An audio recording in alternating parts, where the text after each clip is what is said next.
ಕಾಲಮಿತಿ ಆಟವೇ ಒಳ್ಳೆಯದು. ಆದ್ರೆ ಕಾಲಮಿತಿ ಆಟ ಅನ್ನೋದು ಪ್ರೇಕ್ಷಕರಿಗೆ ಒಳ್ಳೆಯದು, ಕಲಾವಿದರಿಗೆ ಹೊಡ್ತವೆ ಅದು ಅಲ್ಲ ಖಂಡಿತ. ಹೇಳಿದ್ರೆ ಕಾಲಮಿತಿ ಆಟ ಮಾಡಿದ್ರೆ ಬೇಕಾಪಷ್ಟು ಜನ ಬೇಕಾಗುದು. ಕೋಡಿ ವಿಶ್ವನಾಥ್ ಗಾಣಿಗರು, ರಾಘವೇಂದ್ರ ಮಯ್ಯ ಸರ್, ಅವರಿಬ್ರು ಒಟ್ಟು ಸೇರಿ ಮಾಡ್ತಿದ್ರು. ಅವರು ಮಾಡ್ಲಿಕ್ಕೆ ಶುರು ಮಾಡಿ 30 ವರ್ಷ ಆಯ್ತು. ಮತ್ತೆ ನೀವು ರಾತ್ರಿ ಬರುದು ಹೇಗೆ ಸರ್? ಯಕ್ಷಗಾನ ಮುಗಿಸಿ ಬರುವಾಗ ಬೈಕಲ್ಲೇ ಬರ್ತೀರಿ? ಎಷ್ಟು ದೂರ ಆದ್ರೂ ಬರ್ಬೋದು? ದೂರ ಅಂದ್ರೆ ಈ ಲೋಕಲ್ ಆದ್ರೆ ಮಾತ್ರ ನಾವು ಇಲ್ಲ.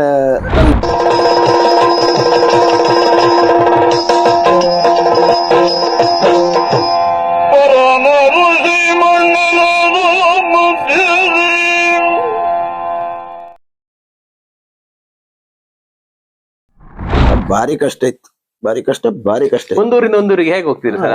ಗಾಡಿಯಲ್ಲಿ ಹೋಗುದು, ಗಾಡಿ ಹಿಂದೆ ಹೋಗ್ಬೇಕು ನಾವು ನಡ್ಕೊಂಡು. ಹತ್ರ ಆಟ ಇದ್ದಿತ್ತ? ಅಂತ ಇವತ್ತಿಲ್ಲ ಆಟ, ನಾಳೆ ಸಿದ್ದಾಪುರ. ಓ, ತುಂಬಾ ನಡಿಬೇಕಲ್ಲ ಸರ್? ಒಂದು ಅರ್ಧ ದಿವಸ ನಡಿಬೇಕು. ಗಾಡಿ ಹಿಂದೆ ಹೋಗ್ಬೇಕು, ನಡ್ಕೊಂಡು ಹೋಗ್ಬೇಕು. ಗಾಡಿ ಮೇಲೆ ಮೇಲತ್ಲಿಕ್ ಬಿಡುದಿಲ್ಲ. ಹೌದಾ? ಭಾರಿ ಕಷ್ಟ. ನಡ್ಕೊಂಡೇ ಹೋಗ್ಬೇಕು ಎಲ್ಲರೂ. ಮುನ್ನ ಬೇರೆಲ್ಲ ಮುಂದೆ ಹೋಗ್ತಿದ್ರೆ ನಡ್ಕೊಂಡೇ ಹೋಗ್ಬೇಕು. ಮತ್ತೆ ಗಾಡಿ ಅಂತ ಇಲ್ಲ ಅವಾಗ, ನಡ್ಕೊಂಡೇ ಹೋಗುದು. 90ನೇ ಇಸವಿ ಅಲ್ಲ ಸರ್? 90, 83, 84, 85. ಈಗ ಕಾಲಮಿತಿ ಬಂದು ಸರ್, ಕಾಲಮಿತಿ ಆಟಕ್ಕೂ ಬೆಳಗಿನವರೆಗೆ ಸಂಪೂರ್ಣ ಆಟಕ್ಕೂ ವ್ಯತ್ಯಾಸ ಅಂದ್ರೆ ನಿಮ್ಗೆ ಯಾವ್ದು ಒಳ್ಳೇದು ಅನ್ಸ್ತದೆ ಸರ್? ಈಗ ನೋಡಿ, ಒಳ್ಳೇದಂದ್ರೆ ಕಾಲಮಿತಿ ಆಟವೇ ಒಳ್ಳೆಯದು.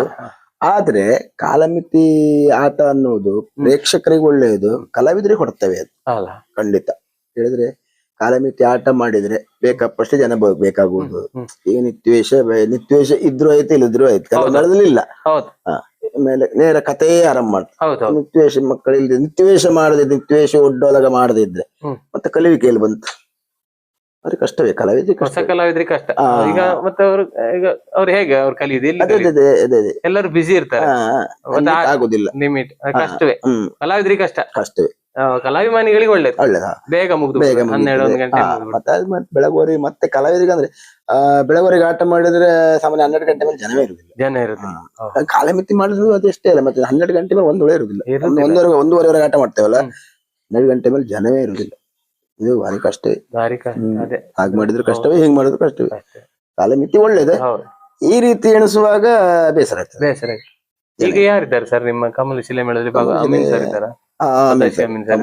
ಸರ್ ಮುಂದಿನ ವರ್ಷ ಇಲ್ಲ, ಈ ವರ್ಷ ಇದ್ದಿದ್ರೆ ಮುಂದಿನ ವರ್ಷ ಮಂದರ್ತಿ ಆಯ್ತು ಅಂದಾಗೈತಪ್ಪ. ಹೌದಾ? ಮತ್ತೆ ಇವರು ಮತ್ತೆ ಇನ್ನೊಬ್ರು ಭಾಗವತರು ಯಾರಿದ್ರು? ಅವರು ವಿನಯ್ ಶೆಟ್ರ್ ಅಂತೇಳಿ. ವಿನಯ್ ಶೆಟ್ರ್ ಅವರು ಇಲ್ಲ, ಅವರು ಬರುವ ವರ್ಷ ಸೌಕೂರು ಯಾವ್ದು ಇರ್ಬೇಕು. ಹೌದಾ? ಮತ್ತೀಗ ಬದಲಾವಣೆ ಆಗ್ತದೆ. ಈಗ ಬರುವ ವರ್ಷ ನಮ್ದು ಫಸ್ಟ್ ಭಾಗವತಿಕೆ ಮಾಡ್ತಿದ್ನಲ್ಲ, ಮಧುಕರ್ ಹೆಗಡೆ ಅಂತೇಳಿ. ಅವ್ರು ಮೇನ್ ಭಾಗವತ. ನೆಕ್ಸ್ಟ್ ವರ್ಷದಿಂದ ಒಳ್ಳೆ ಸ್ವರ ಅಲ್ಲ. ಮತ್ತೆ ಒತ್ತು ಭಾಗವತರು ಪವನಾಚಾರ್ಯ ಅಂತೇಳಿ ಮಂದರ್ತಿ ಮಠ ಇದ್ದವರು. ಹಾಗೆ ತೀರ್ಮಾನ ಆಯ್ತು. ಈಗ ನೀವು ಕಮಲಶಿಲೆ. ಮತ್ತೀಗ ಉಳಿದ ವೇಷಧಾರಿಗಳು ಯಾರೆಲ್ಲ? ನೂಜಾಡಿ ಸಂಜು ಗಾಣಿಗರ್ ಅಂತ ಒಳ್ಳೆ ವೇಷ, 2ನೇ ವೇಷ. ಒಬ್ಬ ಸುನೀಲ್ ಹೊಲಾಡ್ ಅಂತೇಳಿ ಒಳ್ಳೆ ಅರ್ಥಗಾರಿಕೆ, ಒಳ್ಳೆ ಮಾತು ತಾಳೆ ಮೊದ್ಲೆಲ್ಲೇ ಹೋಗ್ತಾ ಹೆಚ್ಚಿಗೆ ಮಾತುಗಾರಿಕೆ. ಆಮೇಲೆ ಪಂಜು ಪೂಜಾರಿ ಬಗ್ವಾಡಿ ಅಂತ ವೇಷ. ಆಮೇಲೆ ವಿಶ್ವನಾಥ ನಂಬರ್ 1 ವೇಷಧಾರಿ, ನಮ್ಗೆ ಆತ್ಮೀಯ. ಈಗ ಮಿಂಚಿದ್ದಾರೆ ಅವರು ಅಲ್ಲ, ಭಾರಿ ಆತ್ಮೀಯ. ಕುಣಿಕೆ ಜೋಶ್ ಬೇಕಾದಷ್ಟೇ ಹಿತಮಿತ ಕೊಂಡಾಗಿ ಇಲ್ಲ. ಒಂದು ಬದ್ದಿಗೆ 8 ಬದ್ದಿ ಕೆಲಸ ಮಾಡ್ತಾನೆ, ಸಾಕು, ಚಂದ, ಖುಷಿ ಕೊಡ್ತದೆ. ಆಮೇಲೆ ನಿತಿನ್ ಶೆಟ್ಟಿ ಸಿದ್ದಾಪುರ ನಾಟ್ಯ ವಿಭಾಗದಲ್ಲಿ. ನೀವು ಅವತ್ತು ಹೇಳಿದ್ರಿ ಅಂತ, ಸಣ್ಣ ಹುಡುಗ ಮಾಡ್ತಿದ್ದ ಅವರೇ? ಪ್ರಹ್ಲಾದ. ನಿತಿನ್ ಶೆಟ್ಟಿ ಇವಾಗ ಅವಂದೇ ವಿಶ್ವನಾಥನ ಎದುರಿರುತ್ತೆ. ಆಮೇಲೆ ದೇವಲ್ಕುಂದ ನಾಗರಾಜ ಹೇಳಿ ಇವ ಶ್ರೀವೇಶಧಾರಿ, ಒಳ್ಳೆ ಮಾಡ್ತಾರೆ, ಪ್ರಮುಖ ಶ್ರೀವೇಶ. ಮೇನ್ ಶ್ರೀವೇಶ ಅವರದ್ದು. ಇವರು ನಮ್ಮ ಪಂಜು ಪೂಜಾರಿ ಬಗ್ವಾಡಿ. ಆಮೇಲೆ ಕೃಷ್ಣ ಗಾಣಿಗರು ಇದ್ರೆ. ಆಮೇಲೆ ಇವರು ಒಳ್ಳೆ ಸೆಟ್. ಪ್ರತಿ ವರ್ಷ ಒಳ್ಳೆ ಸೆಟ್ ಇರ್ತದೆ. ಕಲಾವಿದರು ಚೇಂಜ್ ಆದ್ರು ಸೆಟ್ ಅದೇ ರೀತಿ ಇರ್ತದೆ. ದೇವ್ರ ಮಹಿಮೆ. ಕಲಾವಿದರು ಯಾರನ್ನು ಚೇಂಜ್ ಮಾಡ್ಲಿ, ಅವರೇ ಇದ್ರೆ ಎಲ್ಲರೂ ಅವರೇ. ಭಾಗವತರು ಮಾತ್ರ ಚೇಂಜ್ ಆಗುತ್ತೆ. ಹೌದು, ಬದಲಾವಣೆ ಜಗದ ನಿಯಮ. ಒಂದೊಂದು ಹೋಗ್ತಾ ಇರುತ್ತೆ, ಬದಲಾವಣೆ ಆಗ್ತಾ ಇರ್ಬೇಕು. ಹಾಗೆ ವೀಕ್ಷಕರಿಗೆ ಕೂಡ ಒಳ್ಳೆ ಆಗ್ತದೆ. ಕಲಾಭಿಮಾನಿಗಳು ಬದಲಾವಣೆ ಇದ್ದಾಗ ಕಲಾವಿದರಿಗೆ ಒಳ್ಳೇದು. ಒಳ್ಳೆ ಇವರು ಇಲ್ಲಿ ಬಂದ್ರಲ್ಲಿ ಎಲ್ಲಿ ಹೋದ್ರ ಗೊತ್ತಾಗುದಿಲ್ಲ. ಹೌದು, ಹಾಗೆ ಸರ್. ಅಂದ್ರೆ ನೀವು ಸರ್ ಮಳೆಗಾಲದಲ್ಲಿ ಅಂದ್ರೆ ನೀವು ಯಕ್ಷಗಾನಕ್ಕೆ ಹೋಗ್ತಿರುವಾಗ ಇಷ್ಟು ವರ್ಷದಿಂದ ಯಕ್ಷಗಾನಕ್ಕೆ ಹೋಗ್ತಾ ಇರ್ತೀರಿ, ಬ್ಯುಸಿ ಆಗಿರ್ತೀರಿ, 180 ದಿನಗಳು.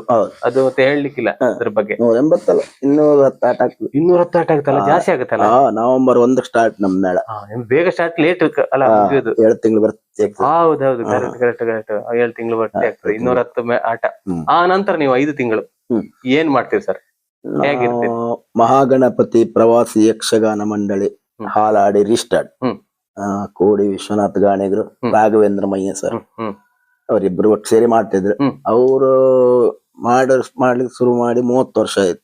ನಾನೊಂದು 20 ವರ್ಷ ಇದ್ದೆ ಅವರೊಟ್ಟಿಗೆ. 30 ವರ್ಷದಿಂದ ಮೇಳ ಇದೆ. ಹೌದೌದು, 32ನೇ ವರ್ಷ ಇದೆ. 32 33ನೇ ವರ್ಷ ತಿರುಗ್ತಾ ಇದೆ. ನಾನೊಂದು 20 ವರ್ಷದಿಂದ ಅವ್ರ ಜೊತೆಲಿ ಇದ್ದೆ. ವರ್ಷಕ್ಕೆ ಈಗ ಮೊದಲು ಎಷ್ಟೆಷ್ಟು ಆಟ ಸಿಗ್ತದೆ ಸರ್ ಒಂದೊಂದಾಗಿ? ಆವಾಗ 70-80 ಆಟ ಸಿಕ್ತಿತ್ತು. 2.5 ತಿಂಗಳು ಲೆಕ್ಕ ಸಿಕ್ತಿತ್ತು. ಈಗ 1-1.5 ತಿಂಗಳು ಆಟ ಸಿಕ್ತದೆ. ಸೆಟ್ 2 ಆಯ್ತು. ಈಗ ಸದಾಶಿವಂ ಎಂಬುದು ಒಂದು ಸೆಟ್ ಆಯ್ತು. ಎಲ್ಲ ಮಿಕ್ಸ್ ಆಯ್ತು. ಅಲ್ಲಿ ಆ ಕಡೆ ಕಲಾವಿದರು ಅಲ್ಲಿ ಆಚೆ ಈಚೆ ಆಯ್ತು ಅಷ್ಟೇ. 1-1.5 ತಿಂಗಳು ಆಟ ಸಿಗ್ತದೆ. ನಮ್ಮನ್ನೆಲ್ಲ ಬುಕಿಂಗ್ ಮಾಡಿ 70-80 ಆಟ ತೊಂದ್ರೆ ಇಲ್ಲ. ಎಲ್ಲ ಉತ್ತರ ಕರ್ನಾಟಕದಲ್ಲಿ ಇರುವವರೆಲ್ಲ ಈ ಕಡೆಯವರೇ. ನೀವು ಹೋಗಿ ಬುಕ್ ಮಾಡ್ಕೊಂಡು ಬರ್ಬೇಕು. ಹೌದು, ಮೊನ್ನೆ ಅದೇ ನಾನು ಫೋನ್ ಮಾಡಿದ್ರಲ್ಲ, ನೀವು ಜೊತೆಗೆ ಹೋಗ್ತೀರ?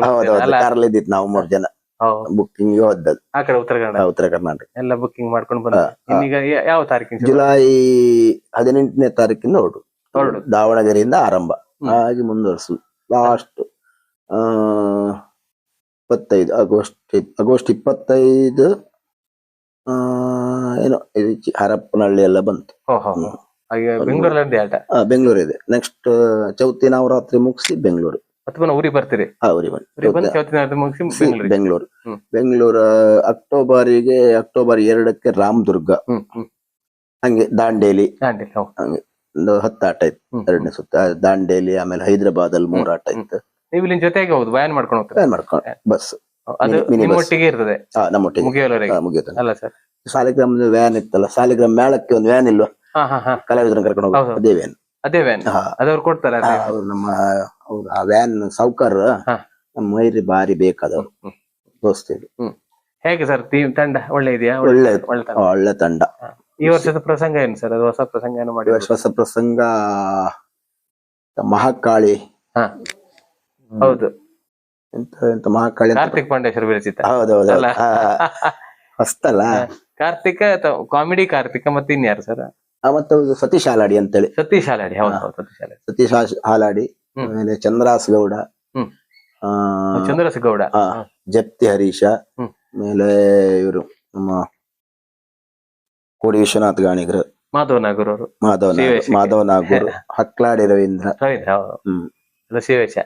ಕುಮಾರ ಅಂತೇಳಿ ಧರ್ಮಸ್ಥಳ ಮೇಳದ ಹುಡುಗ. ಹಾಸ್ಯಕ್ಕೆ ಇವರಿಬ್ರು ಸತೀಶ್ ಮತ್ತೆ ಕಾರ್ತಿಕ್. ಆಗ್ಲಿ ಸರ್.